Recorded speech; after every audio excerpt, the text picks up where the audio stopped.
Mech Touch, Chapter 161. Molgon. No matter its actual sales performance, the Old Soul succeeded in rousing the locals. It turned into a ready-made conversation starter as people started to argue against or in favor of the so-called training mech. Many people who tried it out fell flat. Some walked away discouraged, while others persisted in their efforts and tried to master their new purchase. Those like Joshua, who trained rigorously, were able to showcase the Old Soul's incredible potential. They gave hope to the masses that the model held a lot of potential. The mech's notoriously high learning curve turned from an impassable obstacle to a cliff that could be scaled. Gavin's ads accelerated this trend by celebrating the most amazing plays. A few local prodigies even piloted the Old Soul for the sole purpose of showing up in a globally aired ad. Anyone worthy enough to appear in one of these ads enjoyed a lot of renown. Thus, in a warped way, a lot of potentates began to polish their marksmanship after school. Anyone who failed to kill 5 mechs in a single war-torn instance match did not deserve to be called an elite. Whatever the case, the DP started rolling in for Vess.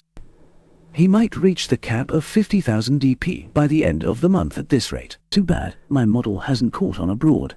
Only a few hundred virtual mechs got sold outside Cloudy Curtain. Beyond the initial sales, its momentum stagnated as the Old Soul's unimpressive specs and bad reviews left a foul impression. In any case, the controversy surrounding the virtual mech succeeded in raising the profile of the Living Mech Corporation. Even the most remote villagers learned about the new mech manufacturer. Its modest catalogue of virtual and real designs showed that the company had a lot of promise. Almost everyone rooted for the company and its talented owner. No one wanted to see fail in his ambitious venture. He became his home planet's sensation, to the consternation of some of the established powers. Events are proceeding in an unfavorable direction. The rising tide of military fervor will hinder our plans to ride the waves of the coming war. We are only 2/3 done with our preparations. We can ill afford a new variable. Let us wait until we convene the full group.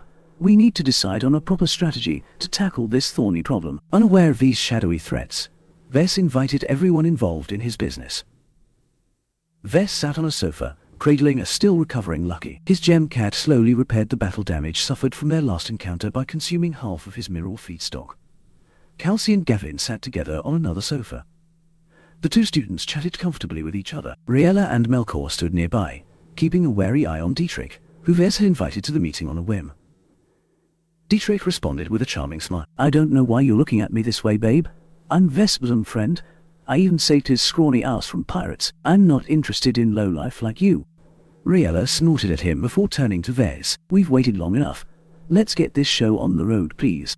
All right. Vess responded, looking at each of his friends and employees in turn. You're all here because I want you to know that I'll be gone for a few months. I've accepted a high-risk mission which will likely take me beyond chartered space. The highly confidential nature of my assignment leads me to believe that communication will be highly restricted for the duration. Whoa, sounds like serious danger.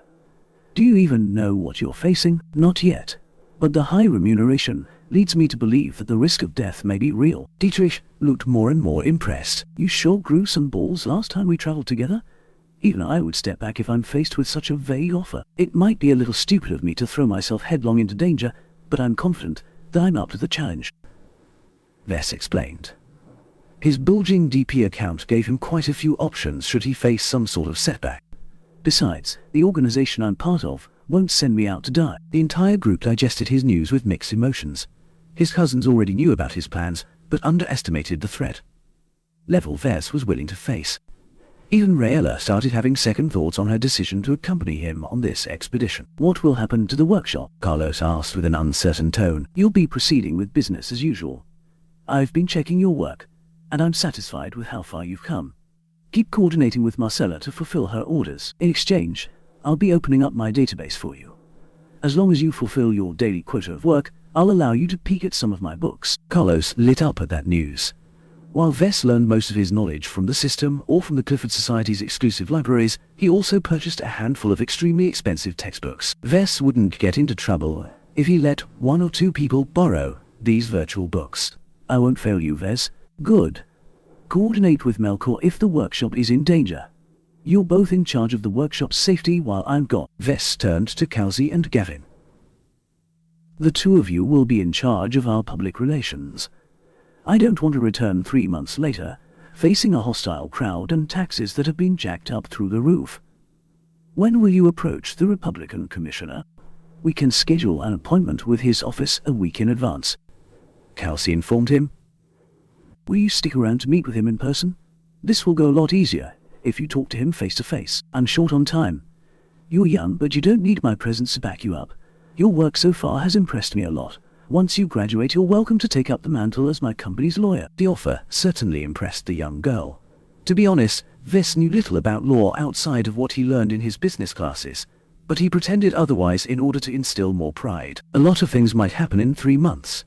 He discussed the possible worst-case scenarios with his friends, and made sure they understood his intentions when formulating a response. What about me?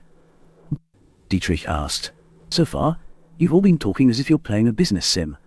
Where's the exciting part? Vest composed his face as he considered his friend. We're friends, right? Sure we are.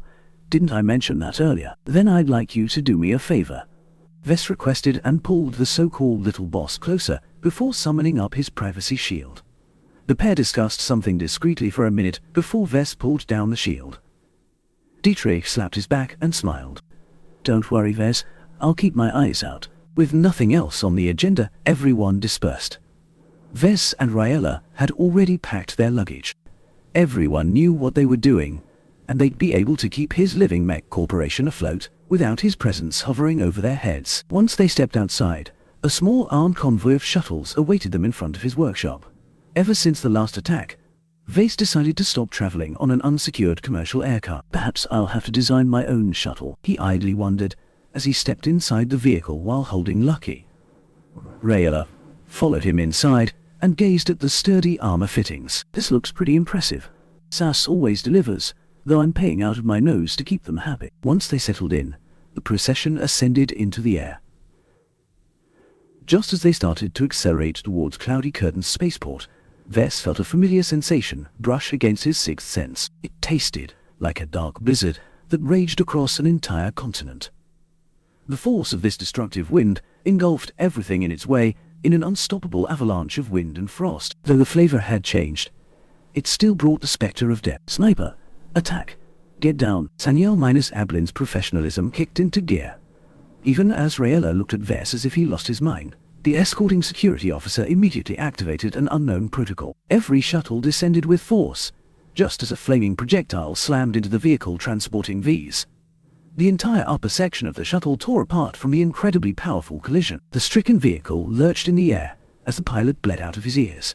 The split-second descent had saved Raella's life. Vess had already jumped on top of her body in order to envelop her fragile body within his shield generator. They hadn't escaped danger though, as his antigrav suit suddenly morphed into a vacuum suit. Poison. Vess cursed a bit, because he knew his shield generator had to let in some air. His assassin came up with a clever solution to counter his strongest protection. If he didn't own a highly advanced and extremely expensive antigrav suit, he'd already be choking in his breath. Instead, Raella remained exposed. For all of her complaining and rebellious attitude, the woman was a Larkinson. She recognized the danger as soon as Vess mentioned poison. She clung to him while shutting her eyes and pressing her palms against her ears. She also held her breath, which allowed her to escape the worst of the effects so far, but that didn't help much if the poison spread through skin contact. Lucky had also sprung into action. The alarmed cat activated his energy claws and tore out much of the damaged sections. This gave Vase enough of an opening to jump out of the slowly crashing shuttle while carrying her cousin. Everyone else had already started to respond to the threat. One of the shuttles exposed a nozzle and sucked in all of the surrounding air, hopefully taking much of the poison with it. Another shuttle picked up the VIPs and brought them back behind the safety of the workshop's walls. The workshop's entire security suite had flared to life. One of the turrets swung in the railgun's direction and fired off a destructive volley of shells. The projectiles exploded upon impact, shattering the entire house in a shower of splinters and debris. The few residents present nearby screamed and ran away. A large stream of bots flew into the air before fanning out. Even as SAS began to sweep in the direction of the house, they also kept their eyes peeled for other threats. Meanwhile, the shuttle carrying Vess flung open its doors, allowing a security officer with medical training to hose down the entire interior. Vess deactivated his shield generator, letting the fluid splash over his full-bodied suit. He still fussed over Rayella, who started to show a lot of worrying signs. Despite her quick reaction, the poison had obviously found purchase in her body. What's going on with her? She's inhaled a significant dose of Molgon, the medical officer replied, as he affixed some kind of tool over her mouth. Vest couldn't figure out what any of his instruments did.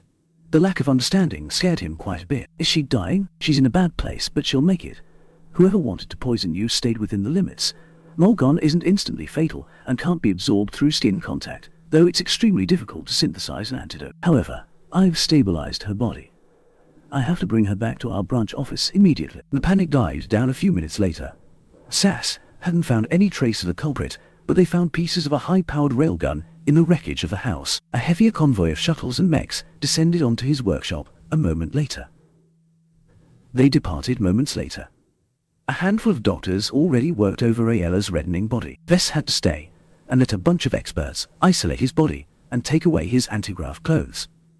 His worry was tempered by the fact that whoever ordered the hit didn't go too far.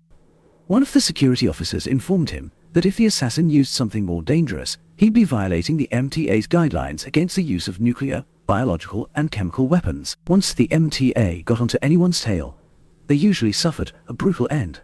He gritted his teeth at the thought of losing a family member. Perhaps he'd been too soft lately. He was tired of being someone else's punching bag.